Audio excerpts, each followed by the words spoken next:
Finally అయితే మా అమ్మమ్మ వాళ్ళ ఇంటికి అయితే వచ్చేసామన్నమాట. ఇక్కడ చూడండి వీళ్ళిద్దరు కూర్చొని ముచ్చట పెట్టుకుంటున్నారు. ఇంతసేపు ఐస్ క్రీమ్ తిన్నారు అండ్ ఇప్పుడు వాళ్ళు ముచ్చట పెట్టుకున్నారు అనమాట.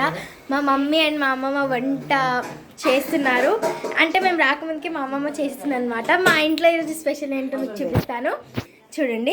ఈరోజు మా అమ్మమ్మ వాళ్ళ ఇంట్లో అయితే చికెన్ కర్రీ అనమాట. చికెన్ అండ్ మా డాడీ ప్యూర్ వెజిటేరియన్ కాబట్టి వెజ్ కర్రీ ఏమో చేసింది. సో మా అమ్మమ్మ ఇప్పుడు రైస్ అడుగుతుంది అండ్ స్మెల్ అయితే చాలా చాలా బాగా వస్తుంది. మా అమ్మమ్మ చాలా బాగా చేస్తుంది అనమాట వంట. అండ్ ఇప్పుడు చికెన్ కాకపోతే మూత తీయాలంటే నాకు కాలిపోతుంది కదా, సో తీసినప్పుడు చూపిస్తాను ఆ కలర్ ఎట్లా ఉంది, ఆ టెక్స్చర్ ఎట్లా ఉందని చెప్పేసి. సో చాలా చాలా బాగుంటుంది. ఈ వ్లాగ్ ఇలాగే కంటిన్యూ అవుతుంది. మీరైతే అంతలో మా ఛానల్ని సబ్స్క్రైబ్ చేసేసుకోండి. ఇదో చూడండి మా అమ్మమ్మ. హాయ్ చెప్పమ్మమ్మ. సో ఒకసారి క్యాప్ ఓపెన్ చేస్తే మన చికెన్ కర్రీ చూపించేసేద్దాం.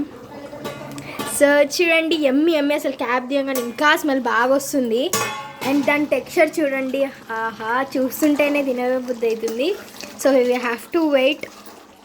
చాలా చాలా బాగుంది, స్మెల్ మాత్రం బాగా వస్తుంది అండ్ టెక్స్చర్ చాలా చాలా బాగుందన్నమాట. అండ్ ఇప్పుడు కొత్తిమీర రెడీగా పెట్టిందనమాట అందులో వేసేయడానికి. ఇదండి కొబ్బరి కూడా కొంచెం వేసేసింది మా అమ్మమ్మ. అండ్ ఈ వ్లాగ్ ఇలాగే కంటిన్యూ అవుతుంది. మీరైతే ఎంజాయ్ చేయండి and please do like, share and subscribe to Alasri vlogs.